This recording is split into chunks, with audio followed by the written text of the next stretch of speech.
नमस्कार, संगीत शब्दकोश चैनल में आपका स्वागत है। आइए देखते हैं नाट्य शास्त्र का परिचय और उसमें निहित सांगीतिक तत्व। भारतीय संगीत का आधार और आद्य ग्रंथ नाट्य शास्त्र के रचयिता भरत मुनि हैं। भरत के निश्चित काल पर विद्वानों में मतभेद है। पाश्चात्य एवं कई भारतीय विद्वानों ने नाट्य शास्त्र का रचना काल 200 ईस्वी पूर्व यानी बीसी से 400 ईस्वी यानी एसी के बीच माना है। इसके रचना काल के संबंध में हमें यह भी ध्यान देना होगा कि जैन और बौद्ध काल ईसा से बहुत पहले हो चुके थे।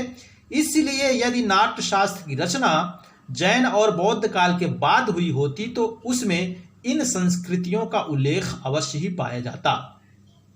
ऐसी स्थिति में इस ग्रंथ का रचना काल जैन और बौद्ध काल के पूर्व यानी आज से 250 से 3000 वर्ष पूर्व का माना जा सकता है। भरत इस पौराणिक नाम का अर्थ एक्टर या अभिनय करने वाला अर्थात नट माना जाता था। यह अधिकांश विद्वानों की मान्यता है।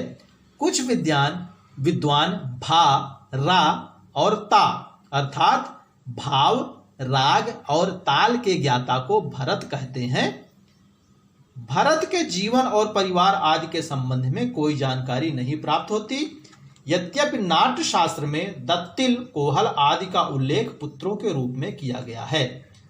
शारदा तनय के भाव प्रकाश में एक ऐसी कथा प्रचलित है, यानी शारदा तनय के भाव प्रकाश में एक ऐसी कथा है कि शिव ने नंदकेश्वर को आज्ञा दी कि वे ब्रह्मा को नाट्य वेद सिखा दें। तभी ब्रह्मा के सामने 5 शिष्यों सहित एक मुनि प्रकट हुए और ब्रह्मा ने उन सबको भरत नाम देकर नाट्य वेद सिखाया और यह कह दिया कि उन्हीं के नाम से नाट्य वेद जगत में प्रसिद्ध होगा। कुछ विद्वानों का भी यह मत है कि नाट्य शास्त्र की रचना एक व्यक्ति की रचना नहीं है। भरत नाम के किसी आद्य आचार्य के नाम से ही यह परंपरा चली। जैसे शंकराचार्य की शिष्य परंपरा में आज तक सभी पीठाधीश शंकराचार्य कहलाते हैं। नाट्य शास्त्र मूल रूप से 12,000 श्लोकों का विशाल ग्रंथ था, जिनमें से केवल 6,000 श्लोक ही आज तक उपलब्ध हो सके हैं। कई विद्वानों के मतानुसार इसके विशाल रूप को नाट्य वेद और लघु रूप को नाट्य शास्त्र निरूपित किया गया है।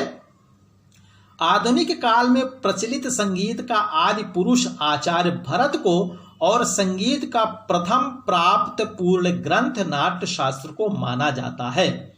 नाट्य शास्त्र भारतीय संगीत की अनुपम एवं अद्वितीय देन है। भरतकृत नाट्य शास्त्र उत्तरी और दक्षिणी दोनों संगीत पद्धतियों का आधार ग्रंथ है। नाट्य शास्त्र के अंतर्गत वर्णित सांगीतिक तत्व यानी नाट्य शास्त्र के संगीत से संबंधित अध्याय और उनका वर्णन। संपूर्ण भारतीय साहित्य में नाट्य शास्त्र एक ऐसा ग्रंथ है जिसमें संगीत, नाट्य, नृत्य और काव्य जैसे विषयों का सर्वप्रथम प्रौढ़ विवेचन पाया जाता है। भारतीय साहित्य एवं संगीत का यह वृहत कोश है। रस, छंद, भाषा, वेशभूषा, रंगमंच, अभिनय, संगीत एवं नृत्य में से ऐसा कोई विषय नहीं जिसका समुचित विवरण इस ग्रंथ में न हुआ हो। इस ग्रंथ में 36 अध्याय हैं, किंतु 28 से लेकर 33वें अध्याय तक संगीत शास्त्र का विस्तृत उल्लेख किया गया है। नाट्य शास्त्र में नाट्य की विस्तृत विवेचना की गई है, जिसमें यथानुकूल नाट्य की प्रारंभिक अवस्था से लेकर अंत तक संगीत के प्रयोग की बराबर चर्चा की गई है, जो इस प्रकार है। तत्कालीन गायन पद्धति, गीत प्रकार, गायक तथा वादकों के गुण अवगुण, वाद्य प्रकार, वाद्य वादन विधि, नृत्य प्रकार इत्यादि विषयों का विस्तृत विवेचन इस ग्रंथ में किया गया है। स्वर तथा श्रुति की शास्त्रीय मीमांसा सर्वप्रथम इसी ग्रंथ में पाई जाती है। गांधर्व का उल्लेख करते हुए गांधर्व का संबंध गंधर्व से बताया गया है, जो वैदिक काल से लेकर गान कला में विशारद थे। गांधर्व सम्यक रूप से गाया जाने वाला गीत है तथा वीणा एवं वंशी इसकी शाखाएं हैं। गांधर्व के 3 अंगों का उल्लेख भी किया गया है, जो इस प्रकार है: स्वर, ताल एवं पद।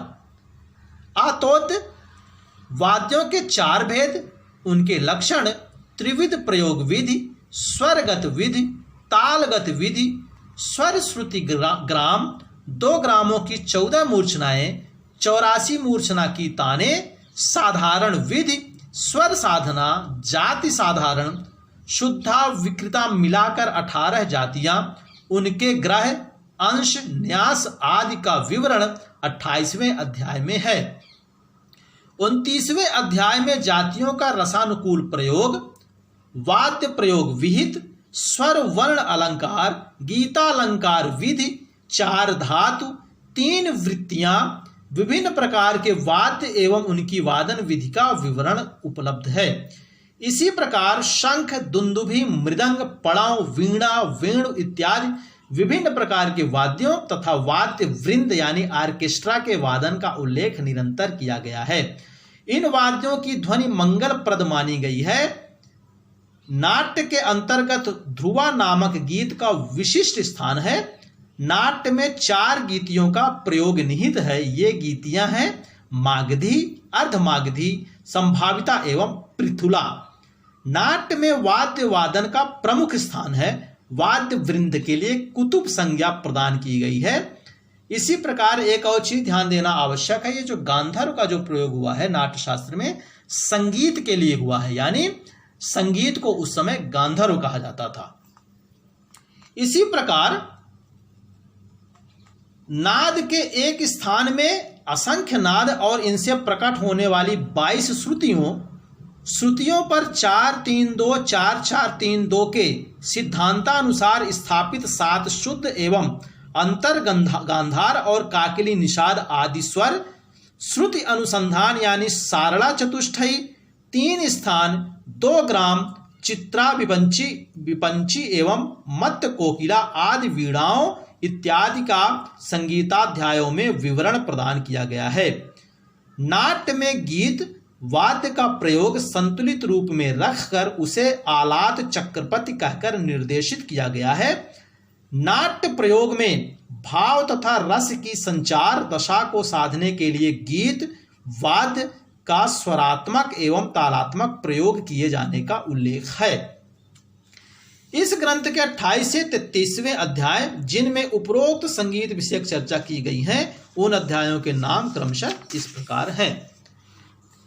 अष्टाविंश यानी 28वां अध्याय आतोद्य विधि, 39 अर्थात 29वां अध्याय ततातोद्य विधानम, 30वां अध्याय सुशिरातोद्य विधानम, 31 यानी 31वां अध्याय ताल व्यंजनम, 32 यानी 32वां अध्याय ध्रुवा विधानम, 33 अर्थात 33वां अध्याय अवनद्धातोद्य विधानम नाम से वर्णित है।